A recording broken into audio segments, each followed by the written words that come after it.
მიმდინარე წლის მაისიდან ხე-ტყის უკანონო მოპოვების შეზღუდვის მიზნით საქართველოს ადმინისტრაციულ სამართალდარღვევათა და საქართველოს სისხლის სამართლის კოდექსში ცვლილებები შევიდა. რამ განაპირობა კანონმდებლობის გამკაცრება და როგორ მიმდინარეობს მისი აღსრულება.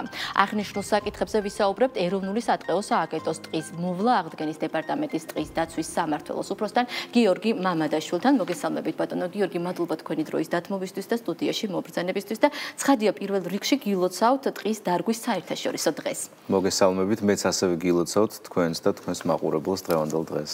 ბატონო გიორგი, მაისში ადმინისტრაციული და სისხლის სამართლის კოდექსში მთელი რიგი ცვლილებები შევიდა იმასთან დაკავშირებით, რომ ხე-ტყის უკანონო მოპოვება აღიკვეთოს. რამ განაპირობა ეს ცვლილებები, რომ გითხრათ და ამას წინ რა უძღვოდა?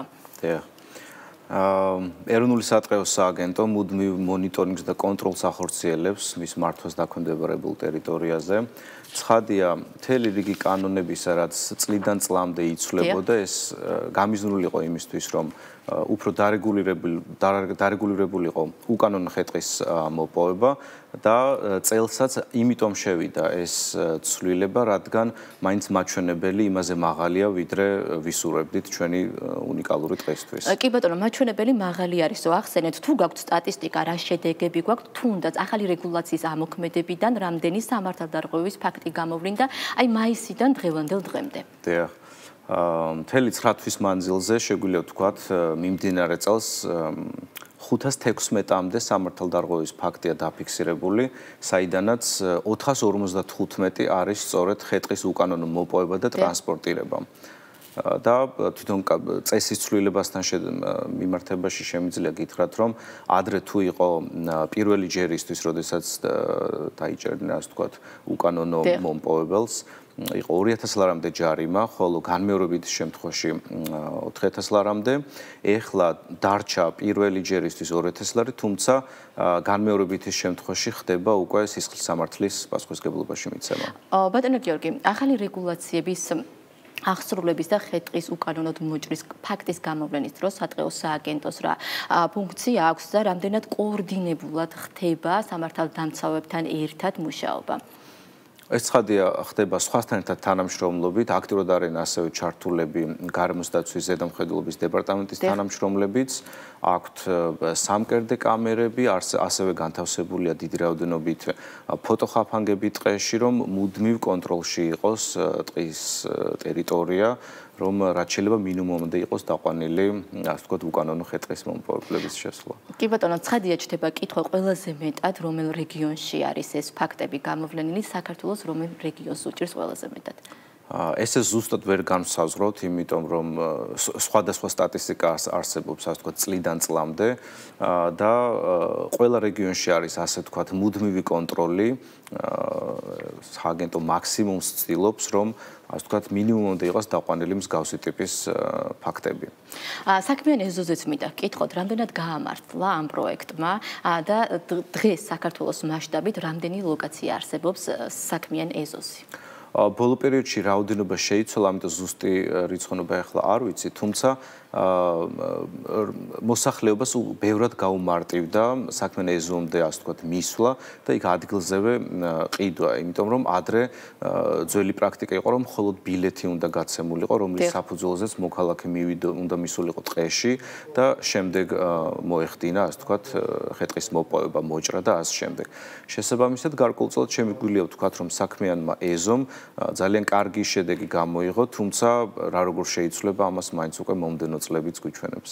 ცხადია, როდესაც ხე-ტყეზე ვსაუბრობთ, აუცილებლად უნდა ვთქვათ, ხანძრები ვახსენოთ, რადგან ბოლო პერიოდში იმრავლა ხანძრების რაოდენობამაც ამ მიმართულებით თქვენი სააგენტო რა პრევენციულ ღონისძიებებს ატარებს და რას გეგმავს? ზოგადად, როგორც ყველას მოეხსენება, ტყის ხანძრები ასევე უმეტეს შემთხვევაში არის ადამიანის დაუდევრობით წამოწყებული. ჩვენ გვაქვს არაერთი გამორთხილებელი საინფორმაციო ბანერები განთავსებული, განსაკუთრებით ისეთ საპიკნიკე ადგილას, სადაც მოსახლეობას ხშირად უყვარს მისვლა, დროის ტარება, არის QR კოდით განვითარებული, ასე ვთქვათ, მოდერნიზებული საინფორმაციო ბანერი, სადაც შეიძლება დაასკანერო ტელეფონის საშუალებით და გაეცნო იმ ყველა წესებს მაგალითად. როგორ უნდა დაანთო, როგორ უნდა არჩიოთ შესაბამისი ადგილი, ადგილი, როგორ უნდა მოაწყოთ და ასე შემდეგ. ეს იმისთვის, რომ ერთგვარი პრევენციაა, რომ მერე არ მოხდეს შეუქცევადი პროცესი, რასაც ტყის ხანძარი ქვია. ასევე ხდება დრონით მონიტორინგი, დრონების საშუალებით, არსებობს ხანძარსაწინააღმდეგო გზები, მინერალიზებული ზოლები, რათა შედარებით მარტივად მოხდეს გაჩენილი ხანძრის კონტროლი და ლოკალიზება. რამდენადაც ჩვენთვის ცნობილია გარემოს დაცვისა და სოფლის მეურნეობის სამინისტრო ახალ საინფორმაციო კამპანიას იწყებს. რა კამპანიაზეა საუბარი და რა იქნება მიზანი ამისიც რომ გავხსნათ? ამ კამპანიის მთავარი მიზანი არის გაუფრთხილდეთ ჩვენს ბუნებრივ საგანძურს, ასე ვთქვათ, იმიტომ რომ ყველას მოეხსენება უკვე არაერთხელ გაჟღერდა, რომ ჩვენი ქვეყნის 45%-მდე ტერიტორია არის ტყით დაფარული ფართობი, თუმცა უფრო მნიშვნელოვანი ის ფაქტია, რომ ამ ტერიტორიის 98% არის ბუნებრივი წარმოშობის, რითაც ვერ დაიკვეხეს ჩვენი ბევრი მეზობელი თუ ევროპული ქვეყანა.